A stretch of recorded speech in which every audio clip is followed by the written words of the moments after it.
Bom dia para você. Como você está? Eu espero que você esteja bem nessa manhã de sexta-feira, dia 29 de agosto. Que Deus abençoe você, que você possa sentir o Senhor falando contigo nessa manhã.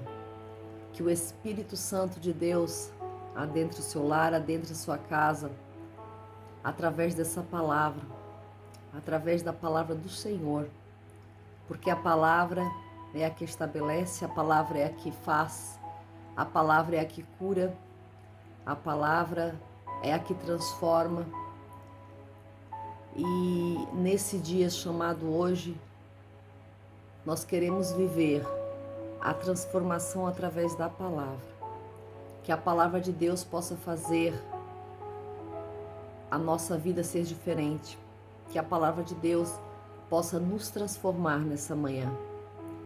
Que a cada dia nós estamos numa corrida de novas experiências e de transformação. Quando estamos debaixo das potentes mãos do Senhor, somos transformados todos os dias.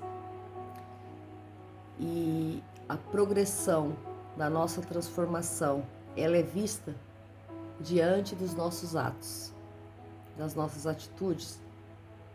Estamos sendo observados em todo o tempo, por pessoas, mas também pelo Espírito de Deus. O Senhor tem seus olhos voltados para nós, para ver, para ouvir, para observar o nosso ser. Em todo o tempo, os olhos do Senhor estão fitos sobre nós. A palavra do Senhor vai dizer que para onde irei eu se na profundeza Ele está? E no mais alto dos céus Ele também está. Então nada que façamos pode sair da visão do Senhor. Nada que façamos, nada que cometamos, nada que praticamos, nada que falamos, nada que fizermos sai da visão total do Senhor. Então nessa manhã entendemos que Deus está no controle, que Deus tem o controle de todas as coisas, que Deus tem o controle da nossa vida. E sermos transformados nos faz melhor perante a sociedade, mas principalmente perante Deus. Que nessa manhã a transformação do Senhor possa vir sobre nós. Que nessa manhã a transformação de Deus possa mudar o nosso destino, a nossa trajetória. Muitas vezes o inimigo arma laços, embaraços, oferece bandejas, prepara situações para que nós saiamos daquilo que o Senhor projetou para nós, do propósito, da especificidade de cada propósito. Mas que nessa manhã os olhos do Senhor estejam voltados para nós, para nos colocar no caminho que Ele quer, para nos colocar no propósito dEle, para vencermos, para vivermos o melhor nesse tempo chamado hoje, e que é um tempo debaixo dos olhos de Deus. Oh glória! Que Deus abençoe você. Tome aí a sua bússola diária, a sua Bíblia. Neemias, capítulo 11, versículo 10 em diante, vai dizer assim: 2 sacerdotes, Jedaías, filho de Joaribe, Joaquim, Seraías, filho de Uquias, filho de Mesulão, filho de Zadok, filho de Meraiote, filho de Aitube, príncipe da casa do Senhor Jeová, e os seus parentes que faziam o trabalho no interior do templo. Foram 822, Adaías, filho de Jeroão, filho de Pelaías, filho de Anzir, filho de Zacarias, filho de Pazur, filho de Malquias, e os seus parentes, príncipe das suas casas, foram 242, e Amassai, filho de Azarel, filho de Azai, filho de Mesilimote, filho de Imer, e seus parentes, homens valentes, foram 128, e o supervisor deles foi Zabdiel. Deus é a minha dotação. Dos levitas cantores, Semaías, filho de Assub, filho de Azricão, filho de Asabias, filho de Buni, e Sabetai, e Josadab, 2 cabeças dos levitas que estavam encarregados das obras externas da casa do Senhor Jeová. Capítulo 11 vai começar a falar também novamente de alguns nomes de homens que foram chamados, que foram escolhidos por Neemias para residir em Jerusalém, para ter algumas funções em Jerusalém. O 11:10 vai começar dizendo que dos sacerdotes foram tirados 2, Jedaías e Joaquim. Eu gosto muito de buscar o nome aqui na palavra do Senhor, porque quando nós trazemos muitos nomes das tribos, das ascensões, das genealogias, a gente vai se basear no significado do nome. E você sabia que o seu nome tem um significado? Você sabia que o seu nome tem um significado para Deus? E você também sabia que o teu nome nas regiões celestiais é o nome dado por Deus? Você sabia que o Senhor escreveu o teu nome também no livro da vida? Se você aceitou a Jesus como seu único e suficiente Salvador, então o nosso nome, ele decreta a nossa identidade. O nosso nome, ele decreta quem somos. Nós somos chamados pelo nome. E cada um tem o seu nome. Cada um é chamado pelo seu nome. Cada um é chamado pelo significado no reino que Deus nos deu. E aqui nessa manhã, eu gostaria de falar sobre Joaquim, que significa ele estabelecerá. Ele estabelecerá. Ser estabelecido, ser colocado, ser estabelecido em algo. Ser estabelecido em algo, ser colocado em algo, ser fixado em algo. Você é estabelecido nele? A palavra do Senhor está estabelecida em você? Estamos estabelecidos no reino? Somos estabelecidos aonde? Aonde somos estabelecidos neste mundo? Somos estabelecidos nele? Porque quando somos estabelecidos, carregamos o nome. Quando somos estabelecidos, estamos contendo lá. Se você fazer parte, estar estabelecido em uma lista, você vai conter o seu nome nesta lista. Ser estabelecido em algo é fazer parte, é conter, é ser fixado. Então, nessa manhã, que nós sejamos estabelecidos no reino, que nós possamos entender que estamos estabelecidos, somos estabelecidos e devemos viver estabelecidos naquilo que o Senhor tem para nós.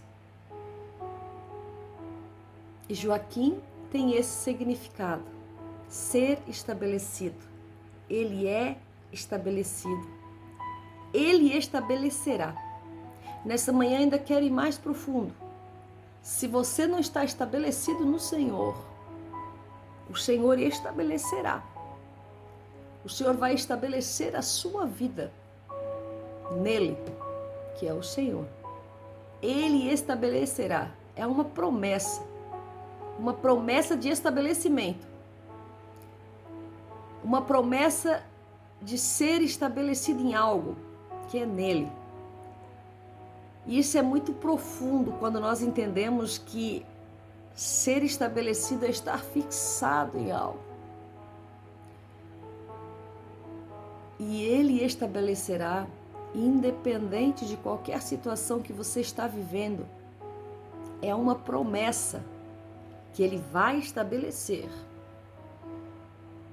que ele estabelecerá a sua vontade,